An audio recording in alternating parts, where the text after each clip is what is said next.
Steve Mazzone here from Ocean State Running, and I'm here with Anna Cozzolino of Westerly, a javelin thrower and shot and weight thrower at Westerly. Anna, how you doing? I'm good, thank you. So again, what this is we're doing a celebrating seniors feature, kind of to honor the seniors that have competed at their respective schools. And like I've said numerous times, you guys kind of got shortchanged this year with COVID-19 putting an end to the season. So basically our way of honoring you guys, giving you a appropriate farewell. So speaking of that, Anna, what were your thoughts on COVID and how did that affect you? Now, you just came off like a great outdoor season where you were third in the state meet. So I'm guessing you were kind of looking forward to this season where you could potentially, place even higher. I mean, I had my sights set on first this year, and I was just like hoping to come off of last year's experience and do even better. I had been lifting since November and really conditioning myself for this outdoor season. It was just sad to know that was not going to happen for me this year. Have you did you, once you found out about it, because the season wasn't quite canceled quite then, were you practicing in late March or early April too? Yeah, I was trying to throw as much as possible, hoping that May would still be open for competition and everything. So how did you get motivated to go out there? You used to being around teammates and your coaches, and now you got to do this thing kind of on your own with the social distancing and stuff. How did you get yourself motivated to do that this spring? It was difficult because, I'm always surrounded by other athletes and other people just doing things with me. So to motivate myself, I kind of would just picture what I wanted to see myself as in the future.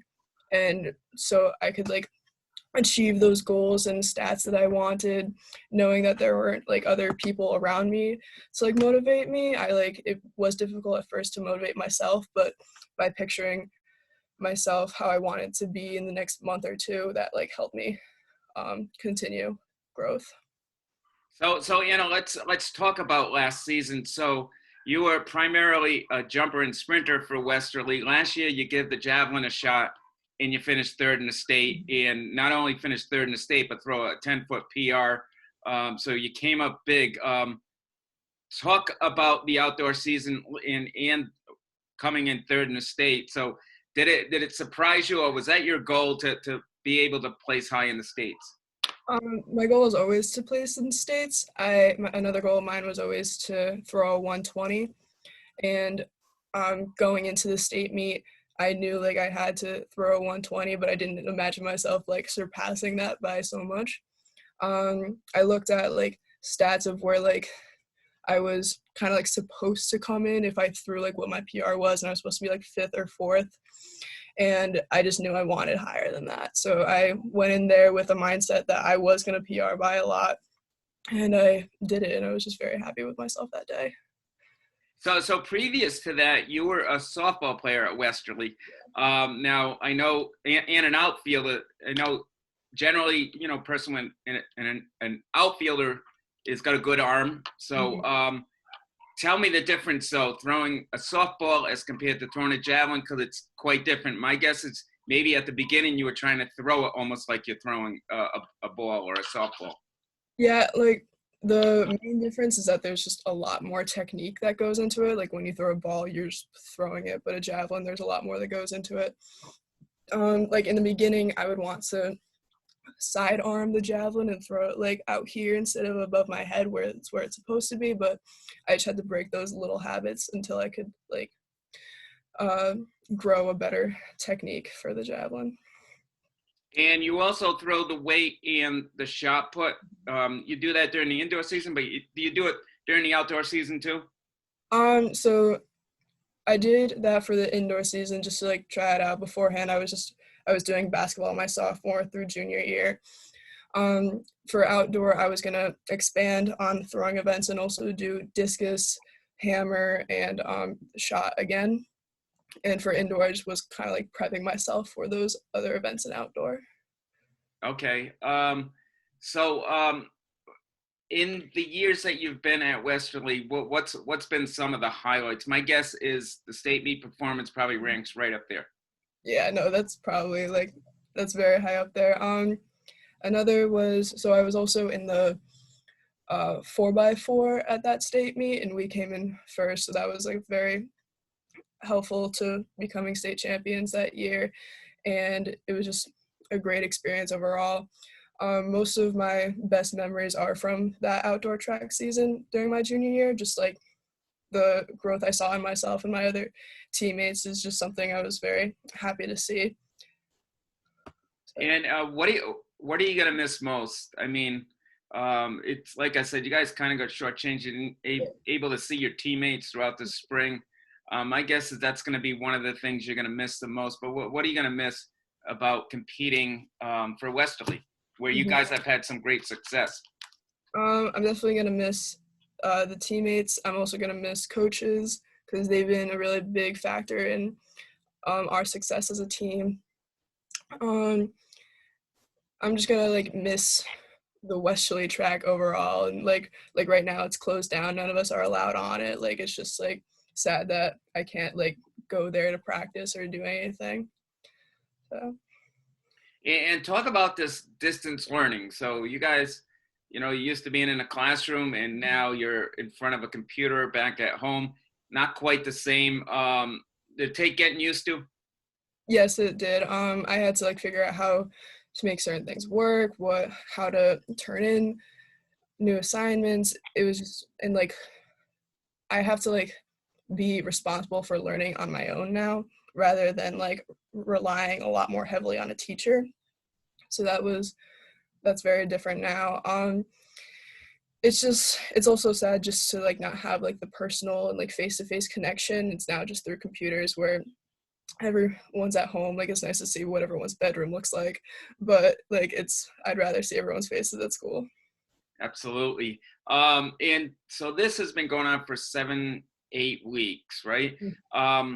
What's some things you might have learned maybe about yourself or just about, I don't know, life in general with having these 7-8 weeks that you kind of didn't expect, or you definitely didn't expect? Things I learned about myself. I learned that I can make a pretty okay gym in my house out of what I have in my basement. I've been trying to like I've learned how to like keep myself motivated in a time when like I can't rely on other people. I've learned a lot more about my family just from being around them. And I've just learned that during a time of uncertainty, I know like tomorrow's probably going to bring something else. I'm going to like hear different news like every day, that I just have to like stay on track, like no matter like what new things happen. Yeah, I know, as difficult as this has been, I think it's going to help people in a lot of ways. And you basically just said it just now. So tell me about this gym. So it's in my basement. We've always had like incline benches and like dumbbells, but like they were never really used. We always like, my family always went to the Y or like something like that.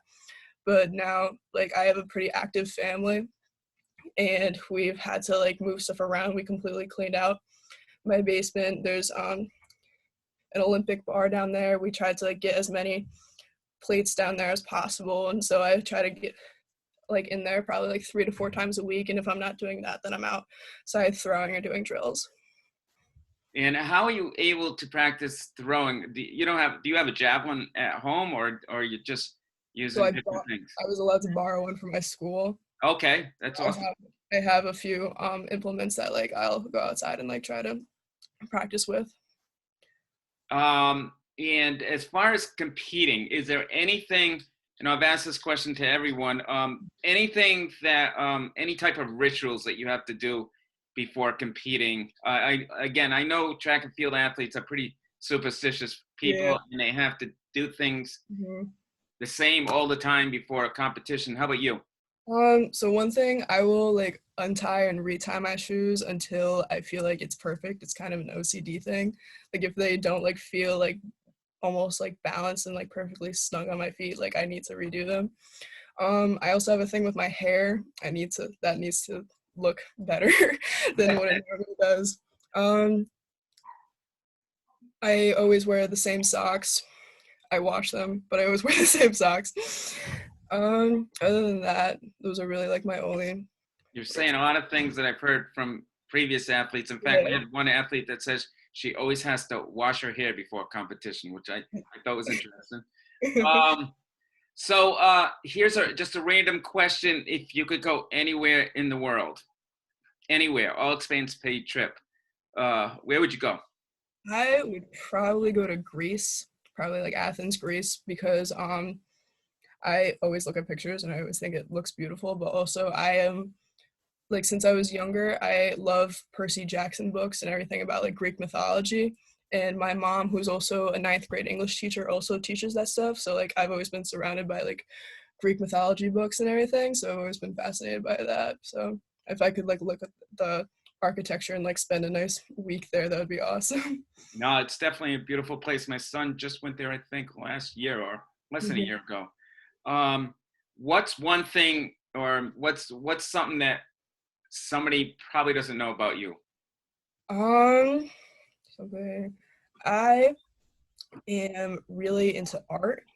I did a few art classes at Westerly, but like um I'm not particularly like really good at it, but I've recently tried to figure out ways to make money while I'm sitting home alone and not doing Okay. anything.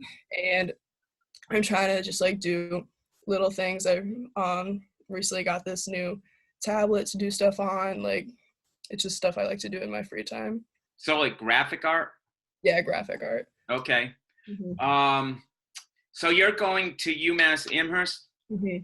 Um, what are you going to major in, and why UMass Amherst? So I'm going to be majoring in legal studies and kind of put myself on a pre-law track. Um, I chose UMass because I'm actually throwing there for their D1 program, and um, it's just like a really nice community. When I visited there, like it's one of the biggest schools in New England, and like I always knew I wanted to go to a bigger school, and it has a really good program for what I want to do. And if I like find out that I don't like legal studies, my backup is kind of like kinesiology, and they still have a great program for that. So it kind of just like checked off everything I really want. And it's also number one in dining, so food there is really good. That's a big one. Yes. Yeah, I've heard a lot of good things about that school, and as well as the track program. So you did make a good choice. Um, what's some piece of advice you'd want to give to maybe young upcoming freshmen, or even the young high school athletes out there? I'd probably say try everything because, like I said, I did softball my freshman year expecting to do that all 4 years. But I would just like see the track team like walk by and they like seemed like the coolest people ever. So I always wanted to like be on the team. So I just like took a leap of faith and I just tried it out. And now it's my favorite sport. And I think you have to be willing to just see something and want to try it and see if you'll actually have success in it. Now, is softball something that you did since you were young? I did it since sixth grade, I believe. So, Yeah. okay. Um, any particular person or people that you want to give a shout out to? um, definitely Ben Carroll. He was the one who introduced me to javelin at this camp that I went to, originally going for like jumping to see if I can prove in that. And then he saw me and was like, come here, I'm going to show you something. Yeah. So he's the one who introduced me. Todd Gwaltney, who is a trainer I've had since like my sophomore year. He's worked with me a lot. Um, Megan Rose Chapman, she was a great thrower in college and like has been willing to work with me over the summers.